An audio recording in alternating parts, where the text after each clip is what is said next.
Bonjour à tous, je suis ravie de vous retrouver aujourd'hui pour une nouvelle vidéo dans laquelle on va parler de transformation et de transmutation. Alors ce sont des termes qui sont un peu habituels pour vous autour de cette thématique flamme jumelle que vous avez largement, je pense, déjà entendu dans mes vidéos et dans enfin, dans tout ce qui peut se trouver sur la toile sur ce sujet-là, parce qu'effectivement, ce cheminement qui est une sorte de cheminement initiatique amoureux, mais aussi cheminement initiatique personnel, on l'a vu aussi beaucoup, euh, qui vous amène à un état de souffrance, à un état de complétude ou d'unicité ou de libération, comme vous voulez, eh bien ce mouvement-là, d'un état à un autre, ça s'appelle une transmutation, une transformation. Sur la chaîne, je vais maintenant vous proposer beaucoup de choses en ce sens. Le rejet, l'abandon, le manque de confiance, etc., etc. On va voir, je vais vous proposer tout un tas de petits protocoles pour passer justement d'un état à un autre, pour traverser ces moments que vous offre ce cheminement et que vous offre aussi les moments de vie. Mais avant de vous expliquer comment les choses vont se mettre en place, je voudrais faire une toute petite parenthèse très très rapide sur la vidéo précédente que j'ai postée, l'approfondissement des bases numéro 2 pour les flammes jumelles, dans lequel je rationalise énormément le lien. Alors j'ai reçu beaucoup de mails qui m'ont dit, et de commentaires aussi qui m'ont dit mais Sarah, tu es désenchantée, mais qu'est-ce qui se passe, mais tu renies.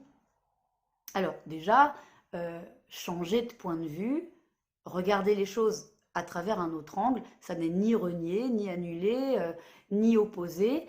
Il se trouve, comme je l'ai expliqué dans les petits génériques que je mets au début des vidéos, que je vous ai proposé pendant très longtemps des vidéos flammes jumelles orange, dans lesquelles je restitue vraiment ce parcours de manière extrêmement empirique. Hein, c'est vraiment une expérience très personnelle, hein, c'est vraiment un peu le cheminement live, hein, où vraiment c'était mes ressentis, ma carte du monde, ce que je comprenais, ce que je vivais, ce que je comprenais moi-même et ce que je comprenais aussi avec l'autre. Euh, C'était quelque chose de très habité finalement par moi, par mon énergie, par ma carte du monde, par mes valeurs, par mes croyances, etc. Et puis, j'ai eu envie aussi de proposer une autre approche, de faire un pas de côté.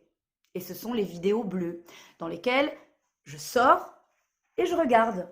Hein, je prends cette histoire flamme jumelle et puis je me mets à côté et puis je la regarde avec un autre éclairage qui n'est pas un éclairage subjectif, qui va être un éclairage objectif, dont j'ai largement parlé dans la vidéo. Voilà. Alors il n'y a pas tellement finalement à essayer de comprendre ce qui se passe, c'est juste que moi dans ma démarche, j'ai véritablement envie euh, d'apporter une proposition riche, d'apporter une proposition multiple et d'apporter une proposition diverse qui va permettre à tout le monde de comprendre, d'abord peut-être de se reconnaître à travers l'expression de mes ressentis, qui peuvent être des ressentis que vous partagez, et puis ensuite à travers l'appréhension plus rationnelle des choses. Vous savez, c'est comme quand on regarde un arc-en-ciel. Quand on regarde un arc-en-ciel, qu'est-ce qu'on voit? On voit quelque chose d'assez magique, tous ces faisceaux de couleurs dans le ciel. C'est très beau, c'est très poétique. Il peut y avoir aussi quelque chose de très onirique. On peut y voir un signe du destin. On peut y voir, il y en a qui y voient la manifestation d'un ange. Il y a même beaucoup de légendes qui évoquent des trésors au pied des arcs-en-ciel. Alors, il y a tout un mystère, il y a toute une magie, il y a quelque chose de très romanesque. Euh, et c'est très beau, en fait, de regarder les choses avec cet œil-là. C'est une belle vision, c'est un point de vue qui est réel. Voilà, quand on regarde un arc-en-ciel, il y a quelque chose de magique parce que c'est insaisissable. Il y a une beauté qui nous dépasse, il y a quelque chose qui amène en nous de la contemplation, il y a quelque chose qui amène en nous peut-être un sentiment d'émotion. Enfin, voilà, tout ça, ça existe. Et puis, quand on regarde un arc-en-ciel, on peut aussi dire, alors pardon, je vais lire, on peut aussi dire un arc-en-ciel est un photométéore, un phénomène optique se produisant dans le ciel qui rend visible le spectre continu de la lumière du soleil quand il brille pendant la pluie. C'est un arc coloré avec le rouge de l'extérieur et le violet à l'intérieur. Alors, euh, est-ce que ces deux réalités s'opposent? Non. Est-ce que ces deux réalités se contrarient? Est-ce que ces deux réalités s'annulent? Est-ce qu'il y en a une qui est désenchantée et l'autre trop rêveuse? Non. Les deux peuvent se compléter, les deux peuvent s'enrichir. Et justement, savoir qu'un arc-en-ciel, c'est un phénomène, ça va permettre d'en apprécier la magie, d'apprécier tout l'univers onirique, imaginaire, où il nous emmène, de vivre cette vision atypique, cette vision un peu magique, tout en connaissant aussi le processus. Alors voilà, moi, je ne vous cache pas, je l'avoue vraiment en toute honnêteté que je suis heureuse et je suis assez fière d'ailleurs de pouvoir prendre ce sujet-là et puis vous en parler de l'intérieur de manière très incarnée et puis vous en parler de l'extérieur de manière plus froide, plus analytique et puis de faire des sauts et puis ça vous permet aussi à vous de pouvoir continuer de réfléchir, d'expérimenter ce que vous vivez, etc., etc. Euh, moi, on ne sait pas hein, quelle est la réalité, mais je crois que c'est bien d'expérimenter toutes les réalités possibles et que c'est enrichissant et que c'est quelque chose qui est extrêmement ouvert et libérateur. Et voilà, je crois qu'il n'y a pas qu'une seule façon dans la vie de voir les choses et que plus on peut voir les choses avec des lunettes différentes, plus peut-être on va pouvoir s'approcher d'une forme de plaisir à expérimenter cette chose-là. Voilà, donc c'était une petite parenthèse parce que vraiment, et d'ailleurs ça me paraît intéressant, alors j'ai envie de le partager avec vous.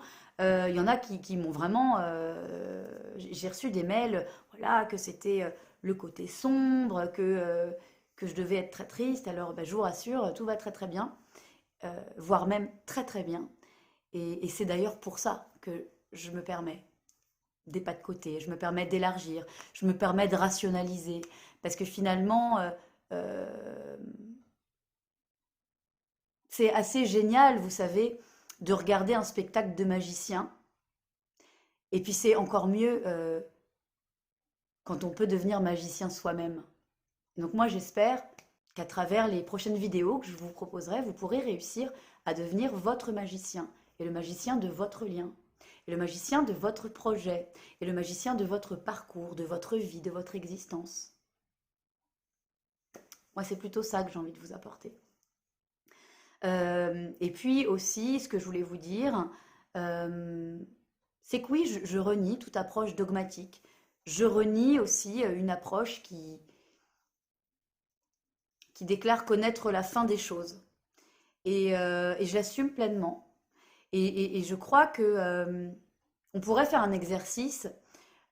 Quiconque connaît la fin de l'histoire, eh bien, demandez à cette personne-là qui prétend connaître la fin de l'histoire quels sont les numéros du loto, parce que du coup, si elle est capable de connaître la finalité de quelque chose, probablement que hein, ça pourrait faire vraiment plaisir à tout le monde, je pense, d'avoir les numéros gagnants du loto.